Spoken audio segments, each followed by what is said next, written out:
If you were raised by a narcissist, you may have noticed, I'm going to get comfy here for this,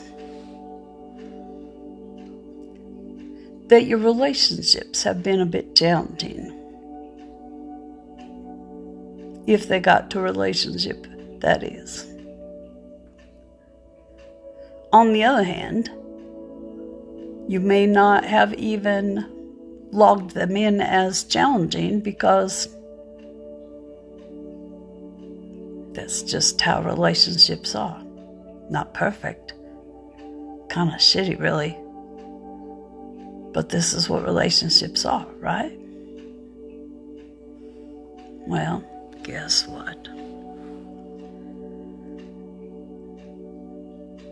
We draw relationships to us that resemble what was modeled to us, and not marriage, not the relationship specifically, but what love was like from the narcissistic parent.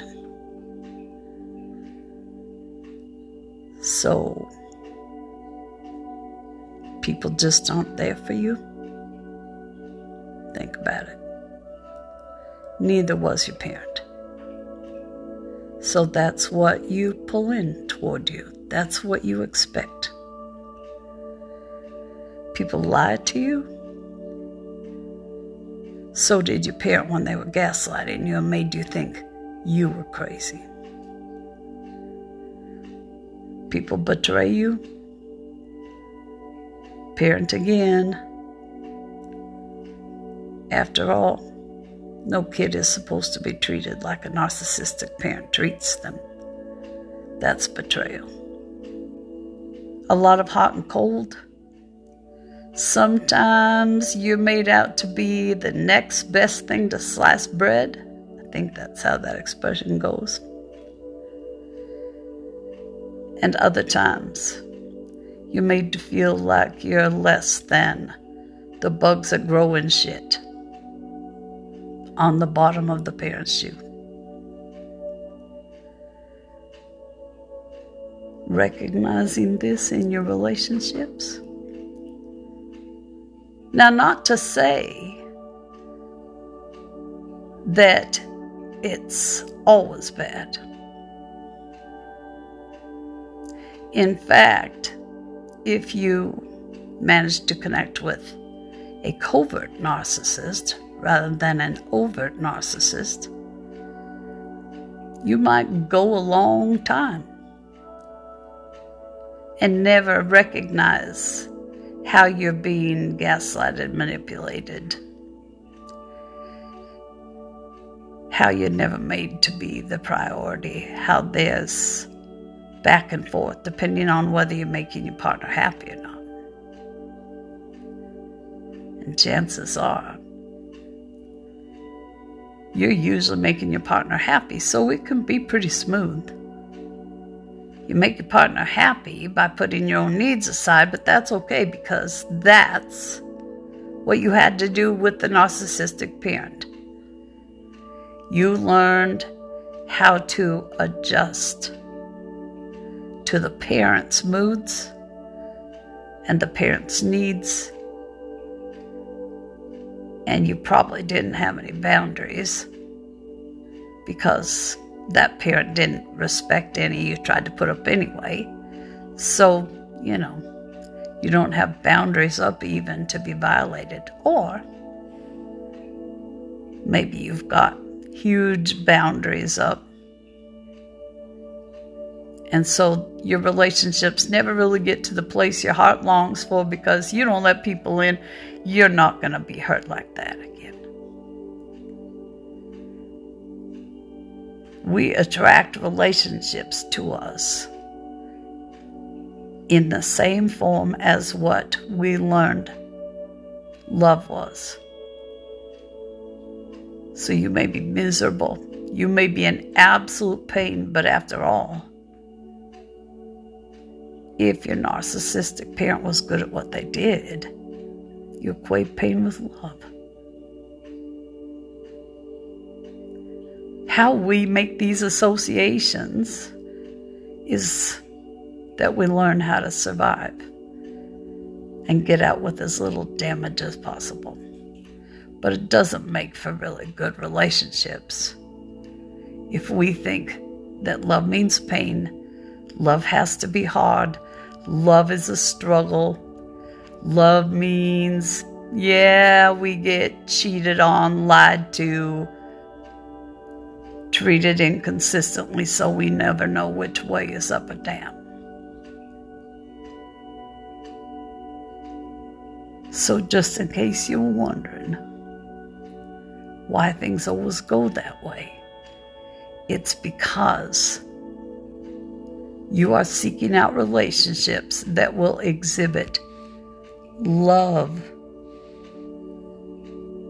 in the same way you knew it from that parent who wasn't even capable of loving, but you didn't know that. Love is not supposed to include pain or struggle or lies or betrayal or hot and cold inconsistency. Love is not what we knew from that parent. And it's not that easy to crawl out of that comfort zone, as nasty as it sounds the way I'm describing it. But the first step is just to recognize none of those things that you are saying are okay, because that's how it is, are okay. It's just what we knew, and it's what we're used to, and we got good at settling for the bare minimum.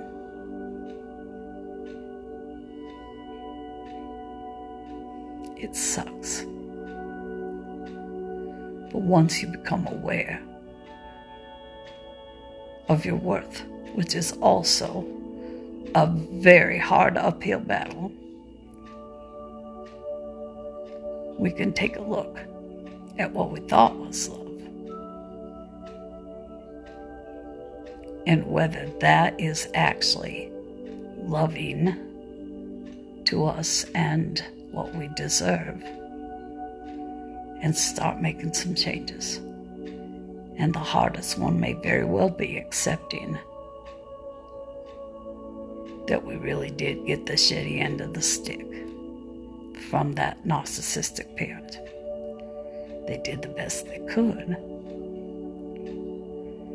considering that they also incurred damage, and that's what led them to this disorder.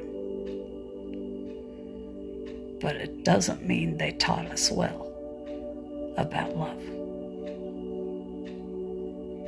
If this hurt to watch, I'm sorry. I don't want to hurt you. I just want to help you see you deserve so much more. In all your relationships, not just romantic ones. You're worthy of better than hot and cold, never knowing what's up or down, and thinking being lied to and betrayed and treated poorly is all you deserve. And you tell yourself that's love. But at some point you have to understand, no, it's not. None of it was love. We just didn't know any better. But now we can. Sorry, guys. My affect is a little flat today. It seemed like an important message, but I just can't give you as much energy as I usually do. Doesn't mean I don't love you.